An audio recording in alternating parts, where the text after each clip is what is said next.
volta com o podcast Endomarketing Brasil, podcast mais endomarqueteiro desse país. E hoje o nosso assunto é Employer Branding. A gente vai descobrir, afinal, o que é e o que não é Employer Branding e o que esse assunto tem a ver com comunicação interna e endomarketing. E a nossa convidada de hoje é a Juliana Azeredo, que é especialista em Employer Branding na Zenvia. Ju, seja muito bem-vinda. Obrigada, Cris. Tudo bem? Tudo certo e contigo? Tudo bem, é um prazer estar aqui. A gente está conversando sobre esse tema que eu sou apaixonada e trazendo um pouquinho mais de informação aí nesse bate-papo, trocando uma ideia sobre o que está tão em voga aí em relação a Employer Branding, comunicação interna e endomarketing, né? Que legal, obrigada por ter aceitado o nosso convite, estou muito feliz com a tua presença aqui com a gente. E vamos começar falando um pouquinho sobre a tua trajetória no mundo da comunicação, até chegar nesse foco agora atual em Employer Branding. Eu trabalho com comunicação e marketing há 20 anos já, sou formada em relações públicas, então comecei trabalhando num estágio na área de eventos, quando os profissionais de relações públicas eram muito reconhecidos, né, por fazer eventos. Então, depois fui migrando para marketing, fui trilhando aí marketing, produto, marketing institucional, até que eu caí numa grande empresa em comunicação interna, me apaixonei e nunca vai sair. Né? Foi um amor à primeira vista, assim, os meus últimos 14 anos foram focados em comunicação interna e endomarketing. E daí meu último momento aí numa multinacional, a gente começou a atrapalhar, que trabalhamos juntas, né, um pouco mais a questão de marca empregadora, de employer branding, por causa dessa conexão com a comunicação interna e endomarketing, que é inevitável, né? Não temos um abaixo do outro, mas todos se complementam. Então, e daí fui para a Zenvia, que é uma empresa de tecnologia com foco em Employer Branding. Eu acho que a gente vai falar um pouquinho mais sobre isso, né? Como é que está esse mercado de Employer Branding, principalmente nas empresas de tecnologia. E é hoje onde eu estou nessa posição hoje, mas fazendo a dobradinho com colegas de comunicação interna, de endomarketing, de marketing, de marca, de rede social, porque todo mundo, de RH, né? Que na Zenvia a gente chama de People and Culture, que todo mundo se dá a mão para realmente fazer uma estratégia de Employer Branding que seja real para dentro da organização, dentro e fora. Que legal, é uma trajetória bem sólida, né? E muito bacana enxergar as transformações que vêm acontecendo, assim. A Ju foi a minha chefinha, né? Por mais de 3 anos, a gente teve uma parceria super bacana, super positiva aí. Tô muito feliz que ela tá aqui com a gente. Isso aí, também. Vamos começar, então, assim, pelo começo, né? Vamos definir o que é o Employer Branding, vamos diferenciar ele da comunicação interna e do endomarketing brevemente. Vamos falar dessas 3 equações, então. Comunicação interna, basicamente, é ali o processo de comunicação, de informação da organização com seus públicos, né? A organização, seus setores, assim, suas áreas, seus públicos, ele serve para... O público-alvo da comunicação interna é o público interno. E ele serve para informar, para engajar, para colocar todo mundo na mesma página, né? Falar sobre estratégia de empresa, colocar todo mundo na mesma página, para que as pessoas possam fazer bem o seu trabalho. Tem um processo aí de fala e a empresa fala e ouve, os colaboradores falam e ouvem também, né? Comunicação interna. Endomarketing, como a gente está conseguindo agora diferenciar antes da chegada do Employer Branding, né? O endomarketing, ele é um processo de relacionamento da empresa com o seu público interno também, utilizando estratégias de marketing, né? Então, e o objetivo mais forte do endomarketing é o engajamento, a sensação de pertencimento e também a defesa da marca, né? Que os colaboradores sejam defensores dessa marca. Quando a gente acha que entendeu comunicação interna e endomarketing a diferença, vem o Employer Branding, né? Vem a marca empregadora. E dá um nó na cabeça. Né? E não tem problema, tá tudo certo. Porque a gente trabalha muito junto, né?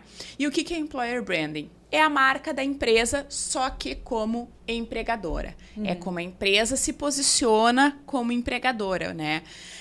O que é a marca institucional? Como a empresa se posiciona como marca. O que é a marca de produto? É como os produtos se posicionam. O que o produto daquela empresa veio? Posso citar empresas? Dá um exemplo. As lojas Renner, né? Como é que a loja Renner como marca institucional? Como é que os produtos dela se posicionam? A Renner tem um mix de produtos aí, de feminino, masculino, bazar não tem mais, mas tem saúde, tem, enfim, fitness, né? Como é que esses produtos se posicionam? E como é que as lojas Renner se posicionam como empregadora, né? Como é que é a imagem de branding? Branding é como é que as pessoas se sentem em relação à marca. Como é que as pessoas se sentem em relação à Renner como empregadora? O que ela oferece para os seus colaboradores, né?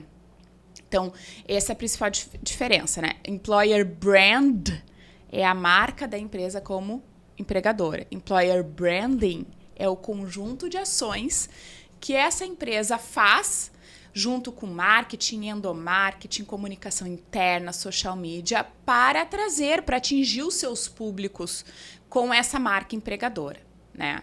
Então, basicamente, isso é Employer Branding, esse conjunto de ações que a empresa traz a seus públicos, que não é só interno. Essa é uma grande diferença da comunicação interna e endomarketing, que não é só interno, é externo também, porque o Employer Branding, ele visa os candidatos. É ao longo de toda a jornada dessa pessoa na relação empresa-empregador, desde muito antes de ela ser um funcionário. Exatamente, isso aí. O Employer Branding, ele olha para a jornada do colaborador, a jornada dessa pessoa. Na Zenvia a gente divide um pouquinho, tá? A gente fala da jornada do candidato, que é o Candidate Experience, ou Candidate Journey. A gente olha para o Candidate Journey com foco em Candidate Experience, né? A experiência do candidato na sua jornada. E o Employee Experience, né? O Employee Journey ali, a experiência do colaborador, porque tem algumas diferenças aí, né, nesses momentos, e tem diferença também das ferramentas que a gente usa, da linguagem não tanto, a gente vai falar um pouquinho sobre cultura e EVP, mas as ferramentas que a gente usa para atingir esse público, né, como é que a gente se posiciona, e tem algumas coisas da jornada do colaborador que a jornada do candidato não tem, né, e a jornada do candidato que a jornada do colaborador também não tem, mas olha para essa jornada como um todo, público interno e externo. São personas diferentes dentro de uma mesma estratégia, digamos assim. Quase. As personas quase são as mesmas, porque ela só tem momentos de vida diferentes, né? Eu consigo posicionar, por exemplo, a Cris como uma persona hoje especialista, né? Vamos dizer, dentro de uma organização de tecnologia, por exemplo, que, né? A Cris é uma especialista, o background dela é esse, e o que ela vai seguir dentro da empresa é a carreira X. Então, a tua persona como candidato e como colaborador é a mesma, porque ela vem de ti, né, a tua formação. Mas a tua experiência com a organização como colaborador é um, e a tua experiência como candidato é outra. Então, por isso que são duas jornadas diferentes, né? E o Employer Branding olha para esses dois, e a comunicação interna, ela tá de mão dada com o Employer Branding somente na jornada do colaborador. Entendi. Deu uma clareada aqui nos conceitos. Ju, a gente sempre busca, né, relacionar as ações que faz dentro das empresas aos benefícios e os resultados que proporciona para o negócio, né? E principalmente quando a gente fala numa atuação cada vez mais estratégica das áreas, assim, de comunicação, de endomarketing, enfim. Como que tu vês o potencial e o impacto do Employer Branding no crescimento, no faturamento das empresas? Uma pergunta ótima, porque a gente tem visto que, faz tempo já, né? Não tão novo quanto o Employer Branding, já é mais velho, a gente tem visto que os números de faturamento e produção já não são mais os únicos números, os únicos indicadores que são vistos como resultado nas empresas, né? Os indicadores de pessoas também já figuram ainda há algum tempo aí nos reportes de diretoria. E aí que entra o Employer Branding. Employer Branding é pessoas, a gente olha para pessoas. Independente de que jornada tá essa pessoa, né? Se é como candidato ou como colaborador, a gente olha para pessoas. E então, o Employer Branding, os indicadores de marca empregadora, os KPIs que a gente olha ali, são KPIs que as áreas de RH e as áreas de marketing também olham e que afetam diretamente o negócio. Vou dar alguns exemplos. Quando olha para dentro, né? O que a gente olha? Turnover. A gente olha engajamento, a gente olha satisfação, a gente olha um termo que está nascendo agora também, que eu não vou me alongar aqui, que é o Employee Advocacy, né? Que é o quanto aquele colaborador está promovendo a marca, porque já tem aí alguns estudos, alguns artigos que trazem fortemente, são pesquisas globais, não são só brasileiras, né? Trazem fortemente que a credibilidade está muito mais forte no colaborador, que é da organização, do que da própria fala do espaço de fala da organização, né? Então... E aí, só fazendo um parênteses, quem tiver interesse em aprofundar esse assunto, recomendo que ouça o episódio número 4 do podcast Endomarketing Brasil, que nós fizemos com a Rosângela Florzak, que falamos justamente sobre a questão da reputação relacionada ao colaborador. Exato, que é importantíssima. E quando a gente fala de marca, tão importante quanto, né? E esses são números da organização. São números que eles impactam no negócio, eles impactam em venda. A reputação, ela impacta diretamente no faturamento da organização, né? No que o cliente, o consumidor, consome, né? E a gente está vendo também um movimento dos clientes e consumidores e também, que foi também um ponto do podcast com a Rô, né? Esse momento, essa questão de cancelamento, as pessoas escolherem não consumirem mais aquela empresa, não só pelo produto, não só pelo posicionamento institucional, mas também o posicionamento como empregadora. A empresa que não valoriza seu colaborador, que não trata o seu colaborador no mínimo, né? Se a gente for colocar uma pirâmide aí de Maslow, que nem a do Maslow, mas for colocar no mínimo uma pirâmide de prioridades, aí no mínimo trata bem, remunera bem, dá espaço para crescer. Respeita os direitos, não adoece, não tem situações adoecedoras, né? Então... se a gente colocar isso também é visto. E as empresas que não trazem esse mínimo também têm um processo de cancelamento. Então, esse é um ponto importante de trabalhar a marca empregadora, mas não só trabalhar como marca com estratégia de marketing, de fato fazer acontecer. E faz parte, e tem um ponto de cultura envolvido aí, que eu acho que a gente também vai poder falar um pouquinho aqui. Mas então são números de pessoas que eu estava falando, né? E números de pessoas externos a gente pode trazer aí, que são importantes, impactam no negócio. O custo, qual é o custo de contratação por vaga? Né? Quantas pessoas... Eu tenho uma vaga importantíssima aí, de um profissional, um especialista, por exemplo. Quantas pessoas eu preciso abordar para ter uma pessoa contratada? Né? Isso tudo é custo. Eu tenho um recrutador, eu tenho uma equipe, eu estou entrevistando 50 pessoas, eu preciso abordar 50 pessoas para conseguir contratar uma. E um trabalho forte de marca empregadora, diminuir esses custos, né, de contratação, de candidatos por vaga. A gente olha para o número de candidatos se candidatando às vagas, a gente olha para o custo a gente chama cost per hire, que é o custo de contratação. A gente olha para o quality of hire também, que é a qualidade dessa contratação, que é, de fato, ter pessoas que são adequadas à tua cultura se candidatando para as tuas vagas, né? Nós temos empresas aí que lançam um programa de aprendiz, por exemplo, que são reconhecidas por terem uma marca empregadora forte e positiva, porque não adianta se ter uma marca empregadora forte e ser negativa, né? A gente quer boa reputação. Vou dar o exemplo da Magalu. A Magalu, no último programa de aprendizes dela, teve 7 mil inscritos para 5 vagas. Como é que faz um processo seletivo desses, né? Será que todos realmente são adequados à cultura da Magalu? Será que todos estão alinhados aos propósitos da empresa e vão conseguir entregar o que a empresa precisa? Então, a marca empregadora também tem um processo que influencia, né? Também tem ferramentas que influenciam esse processo. Então, essa é a principal conexão com o negócio, né? Olhar para KPIs e indicadores que afetam diretamente custo e desenvolvimento de pessoas. Sim, cada vez mais a gente entende o impacto que a questão das pessoas tem em todo o negócio. Não adianta, né?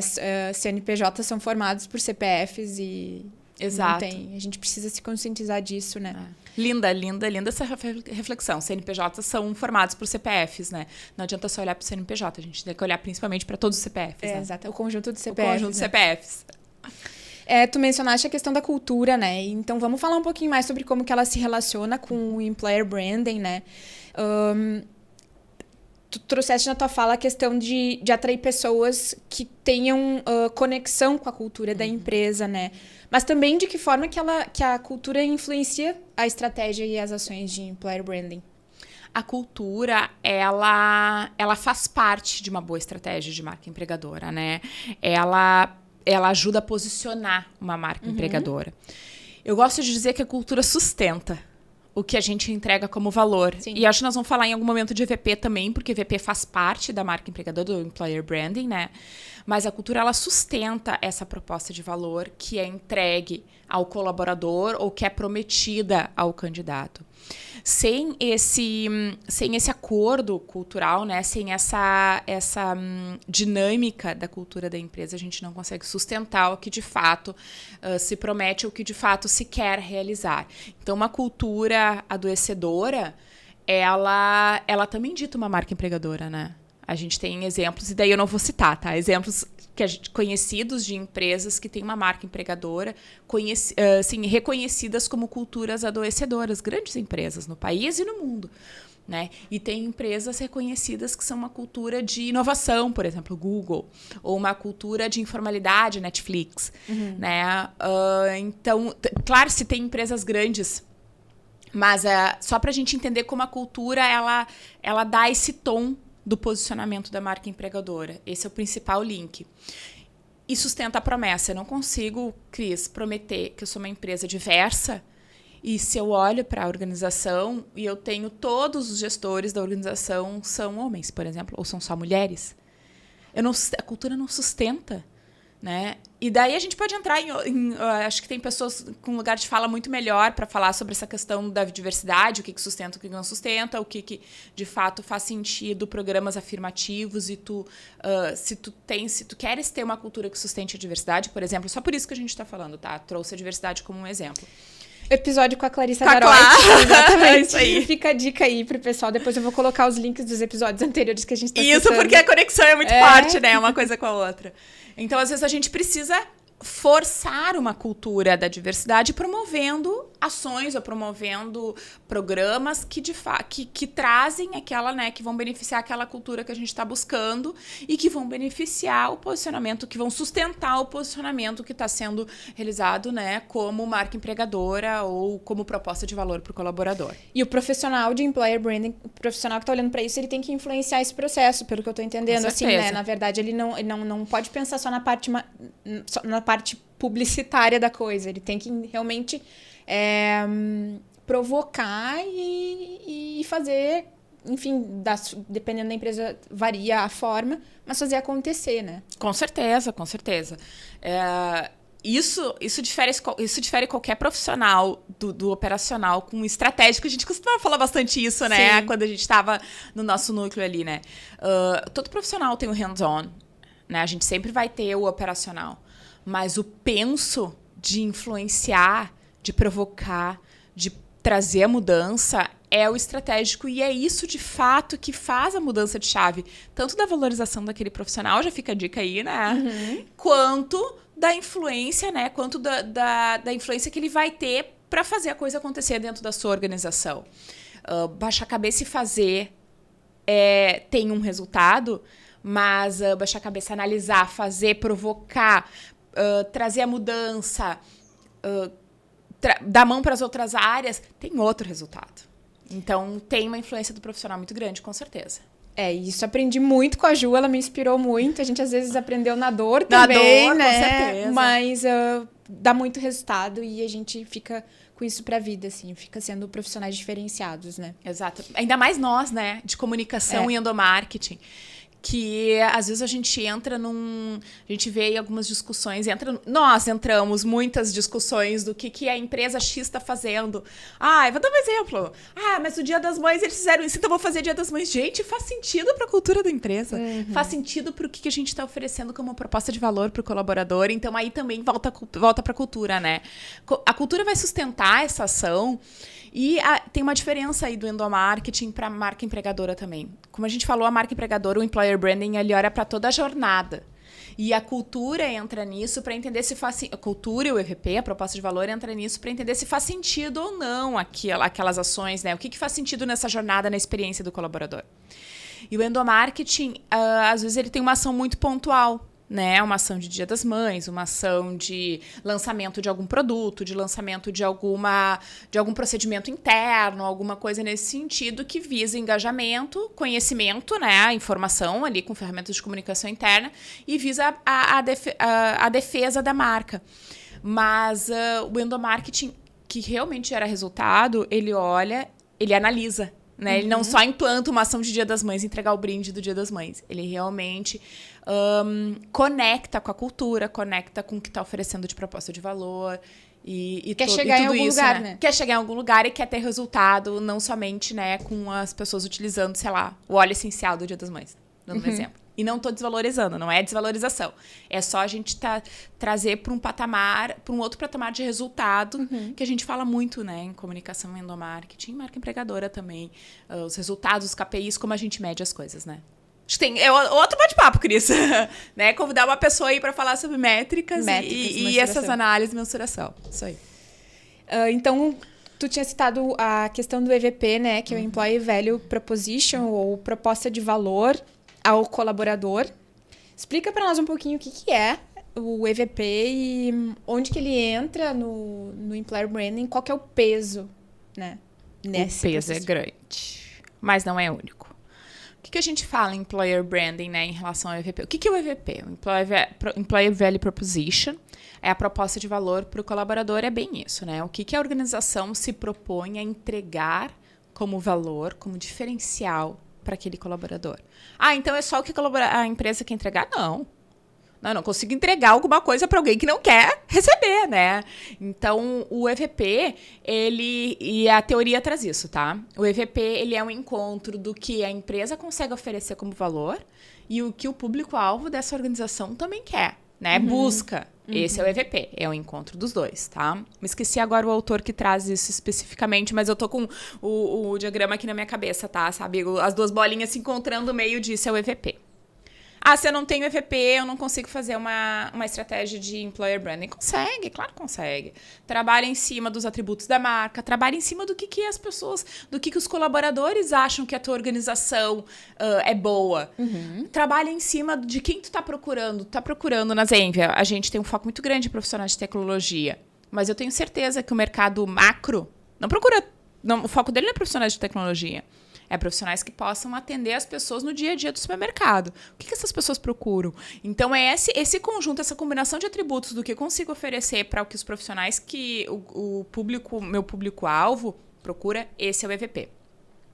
E se eu não consigo ter EVP, de novo, né? Eu trabalho nos atributos que são mais importantes para essas pessoas e que, de fato, eu consigo oferecer. Então tudo bem não ter EVP. Nunca. Mais ou menos. Depende da estratégia da organização. Eu não vou... Daí, eu acho que como profissional de Employer Branding, eu tenho um pouco de propriedade para dizer que eu não consigo evoluir num amadurecimento de marca empregadora e existe... Agora estão me faltando todos os nomes, mas depois eu consigo te passar todos os links, tá? Todos os nomes dos teóricos aí. Depois faz uns posts com os teóricos que também traz tem um teórico aí que traz a maturidade de marca empregadora. Né? Então, tem a maturidade baixíssima ali, que é onde tem uma grande população de organizações que trabalham em Employer Branding para trazer gente para as cadeiras, para colocar gente para trabalhar para dentro, né? E por isso que, muitas vezes, os profissionais de Employer Branding são profissionais de recrutamento e seleção. Porque ele trabalha a estratégia de marketing só para trazer pessoas para dentro. Não está errado. É o momento daquela organização. Mas ela não vai, se ela quer evoluir numa estratégia de Employer Branding para ter números melhores de custo de contratação, de pessoas mais adequadas à sua organização, à sua cultura, ela vai ter que evoluir nessa maturidade de marca. Para evoluir nessa maturidade de marca, o EVP é importantíssimo, porque é ele que vai sustentar as ações do dia a dia e mais importante ainda, quando a gente tem uma proposta de valor clara dentro da organização, alinhada à cultura organizacional e bem utilizada numa comunicação interna, clara para todos os públicos internos, todo mundo vai sustentar aquela proposta de valor. A gente costuma dizer, né, desde a pessoa que recepciona até o CEO. A gente remoto, a Zenvia é 100% remota. Desde do analista que de repente faz o teu onboarding ali, a pessoa que vai te receber no onboarding, o teu colega de trabalho, até o CEO. Passando por toda a liderança, o pessoal que te atende no Service Desk, né, que seja. Então, o EVP bem definido e claro, ele sustenta essa maturidade de marca. E a gente consegue ir para uma maturidade, para um employer brand forte e menos custoso financeiramente para a organização, como tem grandes empresas hoje que a gente chama as FANGs de tecnologia, né? Facebook, Apple, Amazon, Netflix, Airbnb, Google, falei do Google já não, Google, são empresas que elas já têm uma maturidade de marca, de employer brand, de marca empregadora forte, em todos os níveis organizacionais, perpassando por todos os seus processos, porque ela tem um EVP, ela tem um Employee Value Proposition definido para todas as etapas da jornada do colaborador. Então, consegue fazer 100? Consegue, mas não consegue avançar muito em Employer Branding. Vai ficar quase sempre remando no mesmo lugar ali, se a gente não tiver um EVP. Sim, é uma questão de nível de maturidade, assim, né? E existe algum processo, sei lá, recomendado para se estabelecer esse EVP? As consultorias estão trabalhando com isso? Tem alguma dica, assim, para quem quer iniciar? Existe. Existem consultorias ótimas hoje no Brasil. Existem cursos que te formam, que formam essa construção de EVP, se é um profissional da área que quer, seja da área de comunicação, de RH, de marketing, né, que está trabalhando com employer branding hoje na sua organização. Existem hoje cursos nacionais e internacionais que trazem essas ferramentas para ti. Tem 2 ou 3 cursos internacionais, tem um, se não me engano, é Dinamarca, um outro na Austrália e um outro nos Estados Unidos, que eles são em inglês, mas são cursos legais, assim, de fazer. Quem tem uma introdução ao idioma, eu acho que consegue tocar. E eles te dão um passo a passo de como construir um EVP. Tem curso no Brasil também, mas são desdobramentos, são profissionais desdobrando essa formação inicial. Sim. Né? Que te dão um passo a passo de como desdobrar, como construir esse EVP. Como é que constrói? Olhando muito para dentro e olhando um pouco para fora.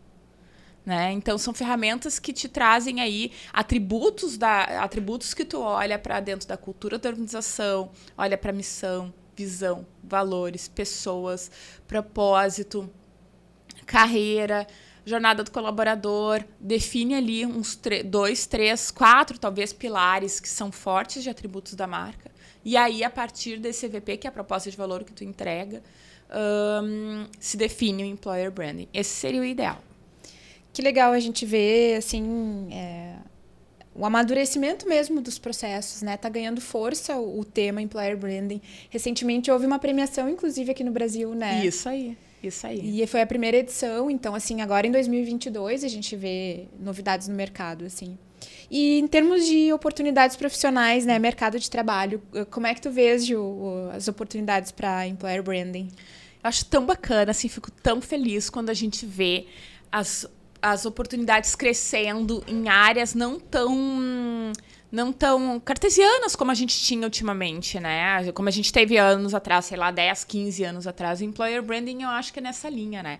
Tá crescendo cada vez mais e ele tá crescendo porque ele tá suprindo uma necessidade das organizações, que é atrair os melhores talentos. Então, o que tá... Antes, talvez, né? Tô aqui fazendo uma análise que talvez não seja tão certeira assim. Mas as organizações navegavam num mar aí, num oceano um pouco mais azul. Eu sei que o oceano vermelho e o oceano azul a análise não é para isso, mas tô tirando uma licença poética para fazer essa análise, né? Navegavam no oceano um pouco mais azul de contratação de profissionais e se deram conta que é caro tu treinar pessoas. É caro tu perder gente boa. É caro tu contratar gente que não está adequada à tua cultura. Então, a marca, o Employer Branding vem para, como eu falei no início, unir forças com marketing, com RH, com recrutamento, com social media, né? Enfim, com comunicação interna, com endomarketing, para olhar para as pessoas certas e colocar as pessoas certas nas cadeiras certas, porque elas vão prosperar mais, elas vão produzir mais, elas vão ficar mais tempo na empresa, elas vão ser menos custosas em treinamento. E por isso que tá esse nicho aí de profissional que vai olhar para todas essas caixinhas tá crescendo. Porque tá crescendo a necessidade das empresas colocarem pessoas certas e reterem as pessoas corretas também, né? Não só colocar as pessoas certas, mas reterem as pessoas corretas dentro das suas organizações. Fico muito feliz com isso. E eu confesso que quando eu sempre tive uma tag, assim, de profissional de comunicação interna, porque foi meus últimos 15 anos focado em comunicação interna. E também, né, teve boa parcela de employer branding, mas o nosso carro-chefe era a comunicação interna, né, Cris? Então, eu confesso que quando eu mudei a tag para employer branding, porque é a cadeira que eu tô hoje olhando forte para a marca empregadora, né, os contatos, assim, o LinkedIn começou a bombar de vagas para a marca empregadora. Então, quem tem interesse, gosta de trabalhar com esse quebra-cabeça aí de várias áreas, unindo para trabalhar a marca empregadora, acho que tem um campo que só vai crescer, porque são profissionais muito requisitados no mercado. E até falando em termos de por que o employer branding vem ganhando força, a gente tem a questão da própria pandemia, assim, que fez os profissionais repensarem muito as suas carreiras, o que realmente estavam fazendo com o seu tempo, né? E fica mais importante ainda a gente ter muito claro qual é o propósito, então qual que é o EVP dessa empresa, para que as pessoas também possam escolher melhor onde vão trabalhar. Exato. Né? E que esse alinhamento consiga acontecer. Assim, a gente está observando nos Estados Unidos, dizem que está chegando aqui no Brasil a questão da Great Resignation, que é a demandada em massa das pessoas dos seus empregos, né? Justamente fazendo essas reflexões profundas aí. Então, eu acredito que seja só o começo do employer branding, né? Com certeza, é isso aí. E foi onde surgiu, acho que tá. O employer branding, esse termo, segundo a Berge, ele já funciona aí há 25 anos. Mas nos últimos 5, 6 que ele, na verdade, entrou como pauta nas agendas das organizações. E depois da pandemia, então, exatamente essa análise que tu fizeste, né? Depois da pandemia, ele se tornou necessário para as organizações, né?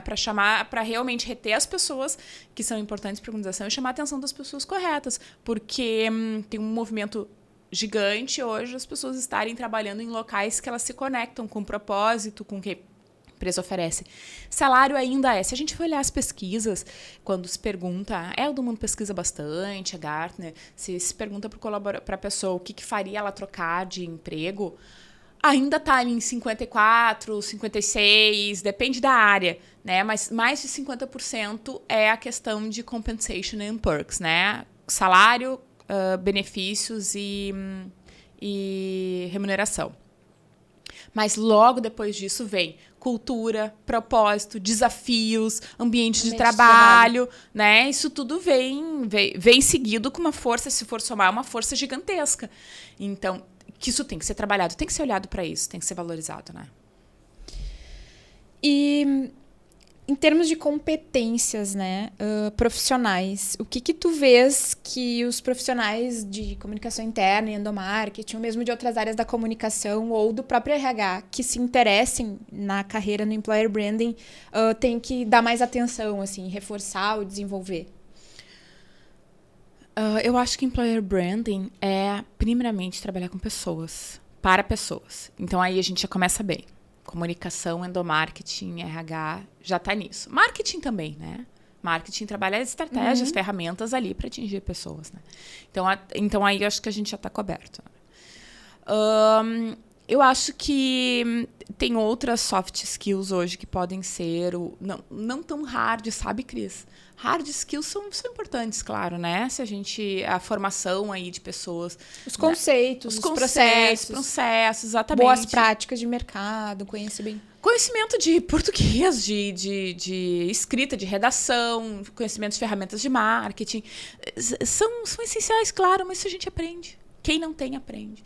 Mas acho que são soft skills que hoje fazem a diferença para os profissionais. E daí, isso quer dizer que a gente pode colocar uma pessoa de engenharia numa cadeira de marca emprega, de employer branding, porque ela vai olhar para pessoas, ela vai olhar para comportamento, ela vai olhar para o trabalho em equipe, ela vai olhar para colaboração, porque ninguém faz employer branding sozinho. Não. Pode até... Eu estou me arriscando aqui algum profissional de contabilidade me xingar. Mas eu até entendo que tem alguns processos, no meu pré-conceito, alguns processos contábeis da organização que tu até... obviamente, depende de outros setores, mas tu consegue sentar ali e fazer sozinho. O employer branding, se tu fizer sozinho, tu tem uma chance de dar errado. Não consegue nem começar, não eu consegue acho. Exatamente. Não consegue, tu não sai do lugar, tu não consegue definir sozinho. Tu pode até pensar muita coisa sozinho ali, né? A tua capacidade, a tua experiência como profissional e tal vai trazer muitos insights, vai trazer experiência de expertise para trabalhar, né? Mas tu não vai sair do lugar. Então, são soft skills de trabalho em conjunto, de olhar para as pessoas, de gostar de trabalhar com pessoas, de olhar para processo, de olhar para número também, né? Ter uma capacidade de olhar para dados, trabalhar com pesquisa, porque tu tem que estar constantemente atualizado do que tá, né? O que é importante para os teus colaboradores, o que é importante para os teus candidatos, engajamento, enfim, são skills importantes de como profissionais, né? Como pessoas, não só como profissionais, como pessoas que são empregadas no dia a dia. Eu me vejo, Cris, trabalhando muito mais os meus soft skills do que os meus hard skills no employer branding. E talvez, olha, e tenho para dizer assim, daí eu vou fazer vou dar uma luz aqui pro meu gestor no meu processo de entrevista e contratação. Eu acho que foi isso que ele viu também, quando eu fui entrevistada. Tá, ok, quase 20 anos aí em comunicação e marketing, que bacana. Mas é o momento agora, e já fica uma dica também para as organizações que estão procurando profissionais, nossos profissionais como nós, de comunicação e endomarketing, que temos uma jornada, de repente, ou focada numa área, ou que passou por várias, mas que a gente, ao longo da nossa jornada como profissional, reuniu vários soft skills que a gente pode estar atuando em qualquer braço de comunicação em endomarketing. Aí. Às vezes uma pessoa de imprensa pode estar em marca empregadora, né? Uma pessoa de comunicação interna pode estar em redes sociais. Rede social externo. Não, rede social externo e interno. Nossos colaboradores também estão em redes sociais. Então, eu acho que é uma pluralidade muito bacana de nós, uma versatilidade que nós, como profissionais de comunicação e endomarketing, temos, e que, se olhar para as nossas soft skills, a gente consegue estar muito mais forte. A gente consegue ter em qualquer cadeira aí, né? Que legal, fica uma super dicas, super luz para os profissionais que estão buscando novos desafios aí e estão há muito tempo na área de comunicação interna. Tem todo um mercado para explorar, para entender aí e observar as oportunidades e daqui a pouco se atirar, né? Se arriscar. Exatamente. Exatamente ao contrário também, né? Profissionais que estão em outras áreas de comunicação e endomarketing. Por que não? Vem para comunicação interna. Só muda o público. Exatamente, né? Os skills são praticamente os mesmos, assim, Exato.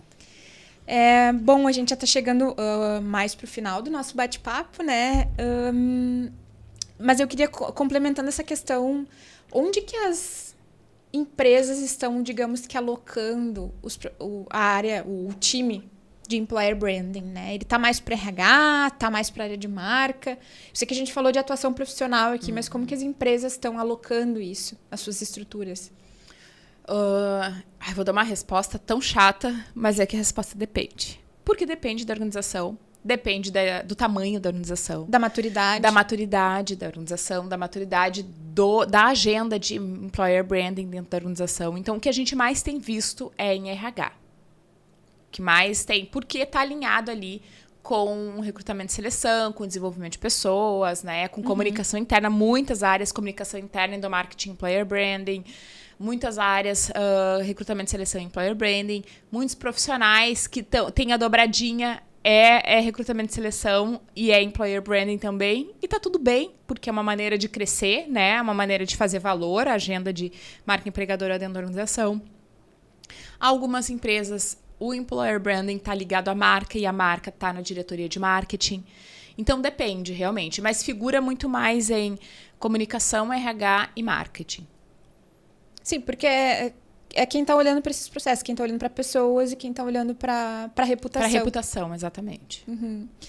E com relação a canais e ferramentas de comunicação interna, de que forma que elas podem fazer parte das estratégias de employer branding? Conta um pouquinho da tua experiência prática, assim, tendo essa vivência tão forte, né, na comunicação interna e com relação a canais, e agora vivendo essa outra perspectiva.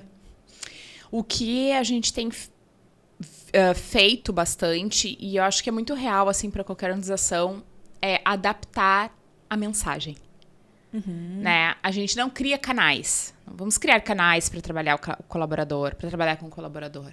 As organizações. Esse é uma matéria da comunicação interna. Entender quais são os canais que melhor trabalham com o seu público interno, com seus diferentes públicos, porque a comunicação interna também tem as suas personas, né? Assim, que atuam para a comunicação interna. O que é melhor trabalhar em cada canal.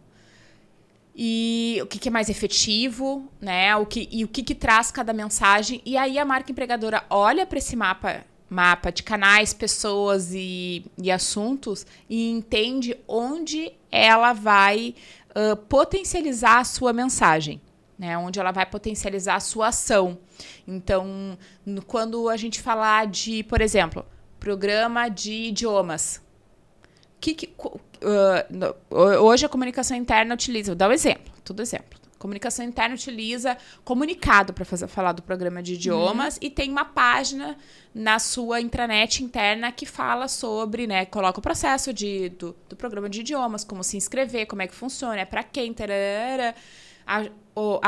Se programa de idiomas é parte de um EVP, é parte de uma entrega importante para a marca empregadora e faz sentido para as pessoas, para os seus públicos internos, nós vamos olhar para o que já tem ali, para o canal que já está estabelecido, para a mensagem que está ali e vamos entender como aquilo vai trabalhar para a marca empregadora.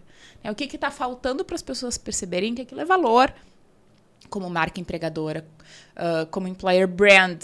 E daí traçamos uma estratégia de employer branding de reforçar sempre o que já está sendo tratado em comunicação interna, nas ferramentas e nas suas agendas e trazer para o colaborador. Estou te oferecendo isso, colaborador. Né? Isso é importante para ti, isso é importante para a organização, porque, sei lá, we are going global, a gente está indo global, está internacionalizando, então quero que tu vá comigo, estou te oferecendo um bom programa de idiomas aqui.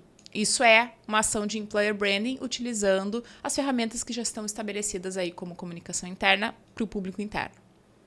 Sim, é uma forma de colocar o olhar do employer branding numa ação que já existe, como potencializar dentro da estratégia. Exatamente. Né? Como tornar aquilo de fato visível e valorizado pelo público-alvo que eu quero atingir, né? Seja interno ou seja externo candidatos. Que legal, Ju. Muito bacana conhecer assim, esse novo universo. Eu confesso que, para mim, é muita coisa nova. Eu não tive a oportunidade de trabalhar diretamente com isso ainda. Então, é muito legal poder contar com o teu conhecimento e com essa tua vivência aí, que a gente sabe que é recente, mas que é bem intensa também.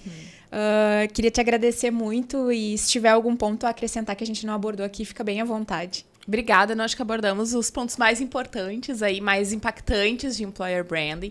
Fico à disposição para a gente, né, conversar online e offline. Tem muitos profissionais de employer branding que estão começando, ou como eu comentei, né, tem uma dobradinha aí com outras atividades, ou comunicação interna, ou endomarketing, ou recrutamento, ou até diversidade e inclusão, que também, né, ponto importantíssimo, e eu sei que a Clá falou isso forte, então não vou entrar nesse ponto, mas é uma questão que employer branding olha muito e dá a mão muito forte. O pessoal manda recado no LinkedIn, vamos conversar, vamos trocar uma ideia, vamos, porque o nosso papel, Cris, e o papel que vocês estão fazendo aqui com essa propagação de conteúdo é trazer conteúdo, né? É trazer a reflexão, é trazer análise pra gente crescer a área, tornar ela mais importante, a área de comunicação, endomarketing como um todo, né? Tornar elas mais importante e relevante para as organizações. Eu acho que vocês estão fazendo isso muito bem. Então, super agradeço ter sido convidada para esse microfone e parabenizo, né, o programa como um todo, que tá super bacana. E vamos longe, contem comigo. Obrigada, Ju, obrigada mesmo. E é isso, a gente está cada vez mais buscando ações para reforçar. A gente tem um termo que a nossa colega Grazi, do comercial, utiliza, que a gente adora, que é estamos formando uma comunidade de inquietos, porque esse é um ponto comum entre as pessoas que a gente tem tido contato nos últimos tempos com relação às questões de comunicação interna e endomarketing. E é muito legal ter pessoas, profissionais como tu, Ju, pegando junto com a gente aí. Tenho certeza que quem quiser procurar a Ju para trocar uma ideia, ela vai estar super aberta, assim. Então, a gente chega ao final de mais essa edição do podcast Endomarketing Brasil. Queria agradecer muito a todo o pessoal que tem nos acompanhado e tem integrado essa comunidade de inquietos.